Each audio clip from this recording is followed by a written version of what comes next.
ಗಂಗೆ ಯಮುನೆ ಚೈವ ಗೋದಾವರಿ ಸರಸ್ವತಿ ನರ್ಮದಾ ಸಿಂಧು ಕಾವೇರಿ ಜಲೇಸ್ಮಿನ್ ಸನ್ನಿಧಿಂ.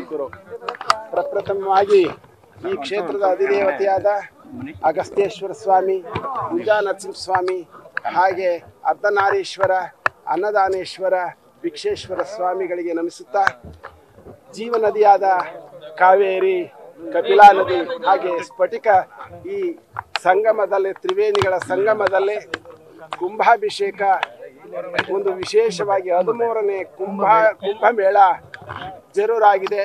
ಈಗ ತಾನೇ ಅಗಸ್ತ್ಯೇಶ್ವರ ಸ್ವಾಮಿಯ ಸನ್ನಿಧಿಯಲ್ಲಿ ಕುಂಭಮೇಳದ ಈ ಪ್ರಾರಂಭೋತ್ಸವಕ್ಕೆ ಆ ಸ್ವಾಮಿಯನ್ನ ಅನುಜ್ಞೆ ಕೇಳಿ ಗಣಪತಿಯ ಒಂದು ಹೋಮವನ್ನು ಮಾಡಿ ಪ್ರಾರ್ಥನೆ ಮಾಡಿಕೊಂಡು ನಾವೆಲ್ಲರೂ ಬಂದು ಧ್ವಜಾರೋಹಣವನ್ನು ಮಾಡಿದ್ದೇವೆ.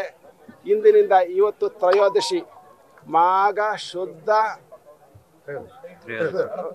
ತ್ರಯೋದಶಿ, ಇಂದು ನಾಳೆ ಚತುರ್ದಶಿ ಮತ್ತೆ ಹುಣ್ಣಿಮೆ. ಈ 3 ದಿವಸಗಳು ಸ್ನಾನಕ್ಕೆ ತುಂಬಾ ಪ್ರಶಸ್ತವಾದ ದಿನಗಳಾಗಿದ್ದಾವೆ. ಹೀಗಾಗಿ ಹಿಂದಿನ ಮಹನೀಯರು ಬಾಲಗಂಗಾನಾಥ ಸ್ವಾಮೀಜಿ, ಹಾಗೆ ಕೈಲಾಸಾಶ್ರಮದ ತಿರುಚಿ ಮಹಾಸ್ವಾಮಿಗಳು, ಹಾಗೆ ಸುತ್ತೂರು ಮಠದ ಪೂಜ್ಯ ಸುತ್ತೂರು ಶಿವರಾತ್ರಿ ದೇಶಿಕೇಂದ್ರ ಸ್ವಾಮಿಗಳು, ಹಾಗೆ ಶಿವಪುರಿ ಸ್ವಾಮಿಗಳು, ಹಾಗೆ ಜಯಪುರಿ ಸ್ವಾಮಿಗಳು, ಇನ್ನು ಹಲವಾರು ನಮ್ಮ ನಾಡಿನ ಎಲ್ಲ ಸಂತರು ಸೇರಿ ಇದೊಂದು ಕುಂಭಮೇಳವನ್ನ 1989ರಲ್ಲಿ ಪ್ರಾರಂಭ ಮಾಡಿದ್ರು. ಉತ್ತರ ಭಾರತದಲ್ಲಿ ನಡೀತಾ ಇರುವಂತಹ ಕುಂಭಮೇಳವನ್ನು ನೋಡಿ ಪುಲಕಿತರಾದ ನಮ್ಮ ಈ ಮಹನೀಯರು ದಕ್ಷಿಣ ಭಾರತದಲ್ಲಿ ಇಂತಹ ವ್ಯವಸ್ಥೆಯನ್ನು ನಾವು ಮಾಡಬೇಕು ಅನ್ನೋದನ್ನ ಉದ್ದೇಶದಿಂದ ಅಲ್ಲಿಯೇ ಅವರು ಸಂಕಲ್ಪ ಮಾಡಿದ್ರು. ಇಲ್ಲಿ ಬಂದು 1989ರಲ್ಲಿ ಈ ಕುಂಭಮೇಳವನ್ನು ಪ್ರಾರಂಭ ಮಾಡಿದ್ರು. ಅಂದಿನಿಂದ ಇಂದಿನವರೆಗೆ ಪ್ರತಿ ವರ್ಷ ನಡ್ಕೊಂಡು ಬಂದು ಇದು 13ನೇ ಕುಂಭಮೇಳವಾಗಿದೆ. ಇಲ್ಲಿ ಕಾವೇರಿ ಮತ್ತೆ ಕಪಿಲಾ ನದಿ ಮತ್ತೆ ಸ್ಫಟಿಕಾ ನದಿ ಇವರು ತ್ರಿವೇಣಿ ಸಂಗಮದಲ್ಲಿ ನಡೀತಾ ಇದೆ. ಒಂದು ನಾವು ವಿಶೇಷವಾದದ್ದು, ದಕ್ಷಿಣ ಭಾರತದಲ್ಲಿ ರುದ್ರಪಾದ ಇದೆ, ಹಾಗೆ ಉತ್ತರ ಭಾರತದಲ್ಲಿ ವಿಷ್ಣುಪಾದ ಇದೆ.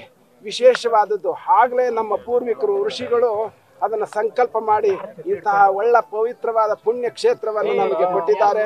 ನಾವೆಲ್ಲರೂ ನಮ್ಮ ಭಕ್ತರಿಂದ ಬಂದು ಇಲ್ಲಿ ಮಿಂದು ಕಾವೇರಿ ಕಪಿಲೆಯಲ್ಲಿ ಸ್ಫಟಿಕದಲ್ಲಿ ಮಿಂದು ನಾವು ಪುಣ್ಯ ಭಾಜನರಾಗೋಣ.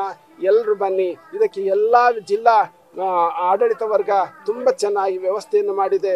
ನಮ್ಮ ರಾಜ್ಯ ಸರ್ಕಾರವೂ ಕೂಡ ಇದಕ್ಕೆ ಪ್ರಸ್ಪಂದಿಸಿ ಎಲ್ಲ ವ್ಯವಸ್ಥೆಯನ್ನು ಭಕ್ತರಿಗೆ ಅನುಕೂಲ ಮಾಡಿಕೊಡ್ತಾ ಇದೆ. ಹಾಗೆ ನಾಡಿನ ಎಲ್ಲ ಹಿರಿಯ ನಮ್ಮ ಸಂತರು, ಮಠಾಧೀಶರು ಎಲ್ಲರೂ ಬಂದು ಇಲ್ಲಿ ಕಾರ್ಯಕ್ರಮಕ್ಕೆ ಭಾಗವಹಿಸ್ತಾ ಇದ್ದಾರೆ.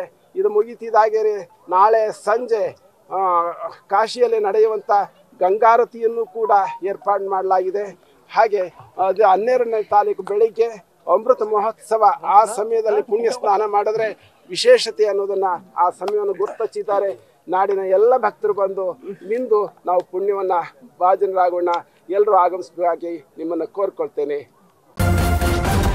ನ್ಯೂಸ್ ಫಸ್ಟ್, ನಿರ್ಭೀತಿಯಿಂದ ನಿಮ್ಮ ಪರವಾಗಿ.